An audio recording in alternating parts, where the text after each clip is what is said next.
Olá, seja muito bem-vindo ou muito bem-vinda ao primeiro vídeo do canal Teoria da Medicina. Aqui a gente vai discutir temas básicos da medicina, como anatomia, fisiologia, farmacologia, e a gente vai começar pelo módulo de neuroanatomia. Então os primeiros vídeos vão ser todos voltados para isso. Esse é o primeiro episódio, então é como se fosse um vídeo piloto, então eu espero que você goste. Na neuroanatomia, a gente estuda o sistema nervoso, e a primeira coisa que a gente tem que fazer é entender as divisões desse sistema nervoso, para entender o que o compõe. A gente vai falar aqui das duas principais divisões, que é a divisão anatômica e a divisão funcional.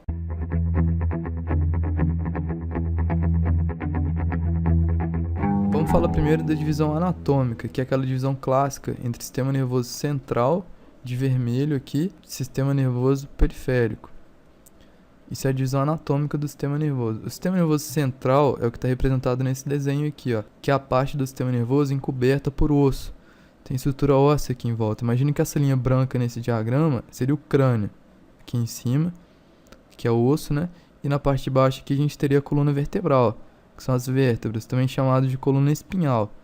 E por isso mesmo aqui dentro da coluna espinhal a gente tem o que a gente chama de medula espinhal, porque medula significa a coisa que está no centro, parte central.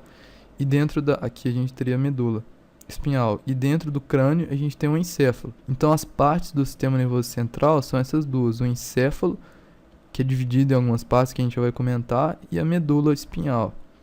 A medula é só ela mesma, não tem subdivisões importantes, assim. O encéfalo, eu desenhei aqui embaixo as divisões do encéfalo. Eu fiz um desenho mais esquemático, que é a mesma coisa que está desenhado ali, só que separado as partes do encéfalo. A primeira parte do encéfalo é essa parte de cima aqui que a gente chama de telencéfalo, porque é a parte terminal, é a parte mais de cima. Tele é último. E aqui eu desenhei ele de frente também.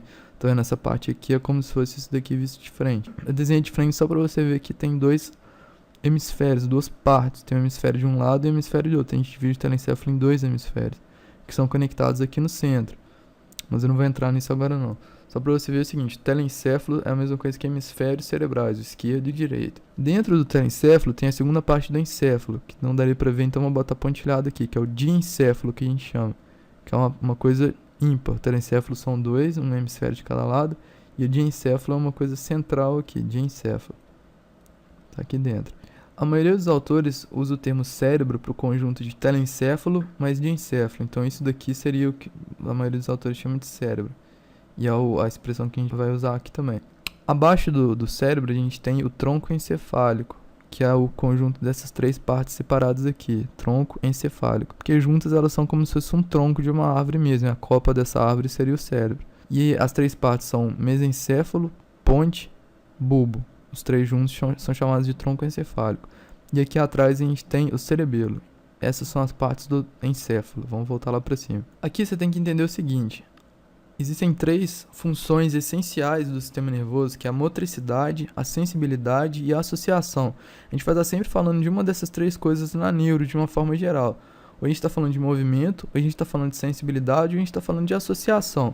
Em associação entram coisas mais abstratas, como pensamento, emoções, memórias e coisas associativas da própria motricidade e da sensibilidade, como reflexos ou planejamento motor, interpretação das informações sensitivas. Mas para motricidade e para sensibilidade, você vê que os ossos aqui, eles protegem o sistema nervoso central, mas ao mesmo tempo eles isolam o sistema nervoso central. E para funcionar essa coisa da motricidade e da sensibilidade, é preciso que o sistema nervoso central se ligue com o que a gente chama de órgãos efetores, que são os músculos no caso da motricidade, e a gente tem também os receptores que captam as informações sensitivas. E tanto os músculos quanto os receptores sensitivos estão na periferia.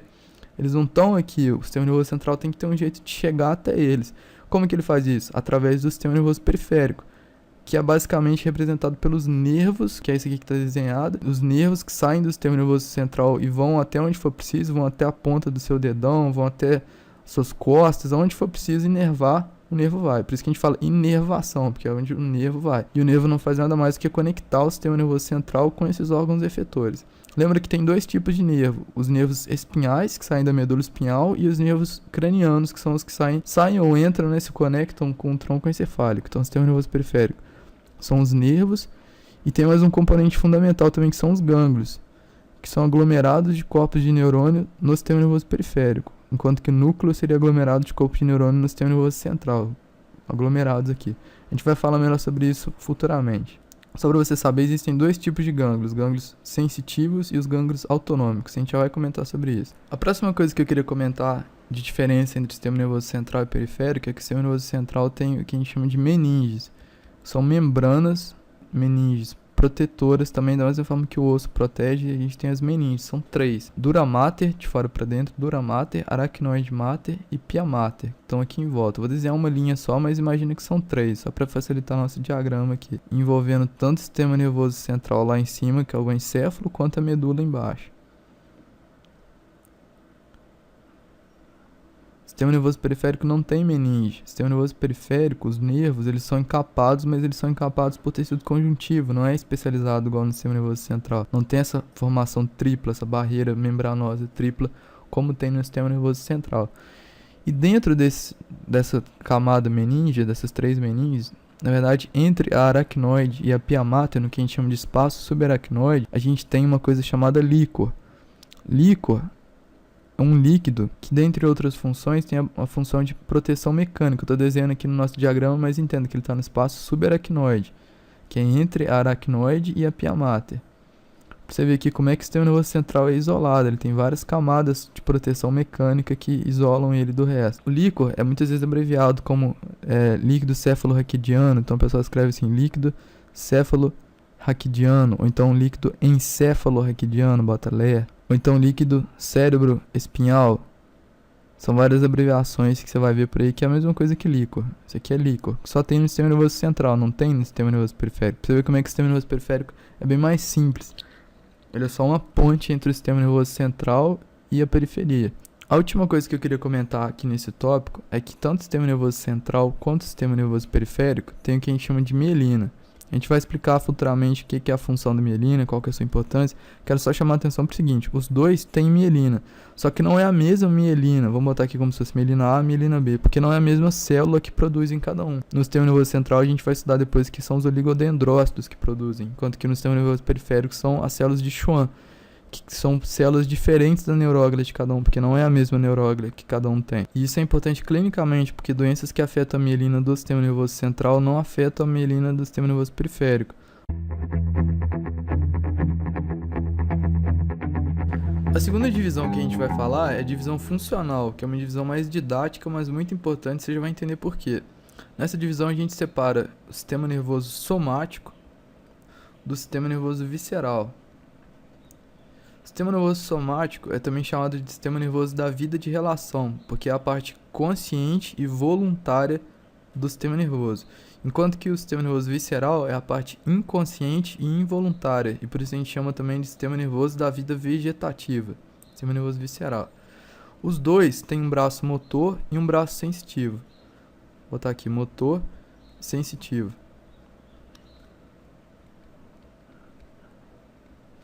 Da mesma forma que o visceral tem um braço motor e um braço sensitivo, quer dizer, uma parte motora e uma parte sensitiva. O sistema nervoso visceral tem um nome importante a ser considerado aqui, que é sistema nervoso autônomo, que você certamente ouviu falar, sistema nervoso autônomo. Alguns autores consideram que é só a parte motora do sistema nervoso visceral que a gente deveria chamar de sistema nervoso autônomo, enquanto outros dizem que não, que é a mesma coisa, o sistema nervoso visceral é a mesma coisa que o sistema nervoso autônomo. Só que isso é uma discussão, de certa forma, um pouco importante, porque essa parte sensitiva do visceral aqui é muito pequena. As sensibilidades viscerais, que é mais distensão visceral, dor visceral, é uma parte, é um capítulo pequeno da neuroanatomia, e as fibras dessa parte usam os mesmos nervos da parte motora de um jeito ou de outro. Então, de uma forma geral, é aceitável você considerar o sistema nervoso autônomo como um sinônimo de sistema nervoso visceral. Outra discussão que tem em torno disso é que muita gente tem falado para se usar sistema nervoso vegetativo ao invés de sistema nervoso autônomo, que é um sinônimo de sistema nervoso autônomo, mas tem defendido abolir essa palavra sistema nervoso autônomo, esse autônomo aqui. Por quê? No começo, quando se criou esse nome, é porque acreditava-se que isso daqui era independente do resto do sistema nervoso central, era como se fosse uma parte que funciona sozinha. E hoje já se sabe que não, hoje se sabe que o hipotálamo, como a gente vai discutir futuramente, controla o sistema nervoso autônomo, então ele não é autônomo nesse sentido. Só que aí outros autores argumentam, quer dizer, contra-argumentam, e é esse o argumento que a gente vai seguir aqui, porque faz muito mais sentido, é que não é só por isso que o sistema nervoso autônomo chama sistema nervoso autônomo, é sistema nervoso autônomo porque faz parte, como eu falei, da divisão inconsciente ou involuntária do sistema nervoso, autônomo nesse sentido. Você não pensa para fazer nada disso daqui, é autônomo por ser inconsciente. Então aqui a gente vai usar esse termo de sistema nervoso autônomo e de uma forma geral quer dizer mais ou menos a mesma coisa do sistema nervoso visceral, só saiba disso. Alguns autores consideram que é a parte motora só. Mas como na verdade a gente vai falar basicamente da parte motora quando a gente falar disso, dá meio que no mesmo. O sistema nervoso somático, para você ver a importância dessa divisão, essa parte motora do sistema nervoso somático é quando a gente estuda aquilo de primeiro neurônio motor, segundo neurônio motor, é um capítulo da neuroanatomia. Enquanto que essa parte de sensibilidade somática, também chamada de sensibilidade de somatosensibilidade, é um outro capítulo da neuroanatomia, da mesma forma que aqui o sistema nervoso autônomo é outro capítulo. Então aqui é meio que como se divide aquela coisa de motricidade e sensibilidade que eu falei, os 3 parâmetros da neuro. E existem ainda algumas outras modalidades de sensibilidade, porque isso daqui é o que a gente chama de somestesia. Somestesia é o que o conhecimento popular conhece como tato, mas na verdade não é só tato. Somestesia engloba tato, são 5 coisas. Propriocepção, que é a sua capacidade de saber onde está cada parte do seu corpo. Você pode esticar seu braço de olho fechado e você vai saber em que posição está o seu braço.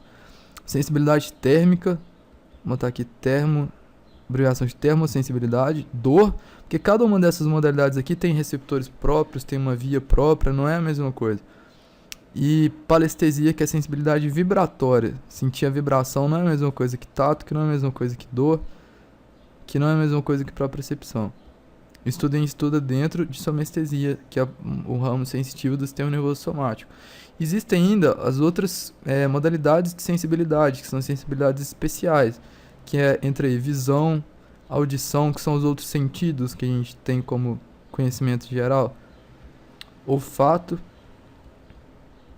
e paladar, ou gustação. Vou botar aqui paladar, mas gustação seria o nome mais adequado. Que a gente estuda geralmente isso aqui dentro de nervos cranianos. Essa parte aqui é considerada somática, visão e audição, enquanto que o olfato e o paladar são considerados sensibilidades viscerais. Mas isso a gente vai estudar com calma futuramente. E ainda existe uma última modalidade de sensibilidade, que é o equilíbrio, que também tem uma parte própria que é no sistema vestibular, equilíbrio. Eu estudei isso como sistema vestibular, que é considerado também uma sensibilidade somática. Então, na verdade, os 5 sentidos do corpo não são visão, audição, olfato, paladar e tato. Na verdade, são visão, audição, olfato, paladar, somestesia e equilíbrio vestibular. A gente tem 6 sentidos básicos e são esses 6 sentidos. Só para não deixar de comentar aqui, a parte motora do sistema somático se comunica com os músculos estriados esqueléticos, né, que é a parte voluntária da musculatura, enquanto que essa parte motora do sistema nervoso visceral ou do sistema nervoso autônomo se comunica com os músculos lisos das vísceras, a musculatura estriada cardíaca do coração e as glândulas.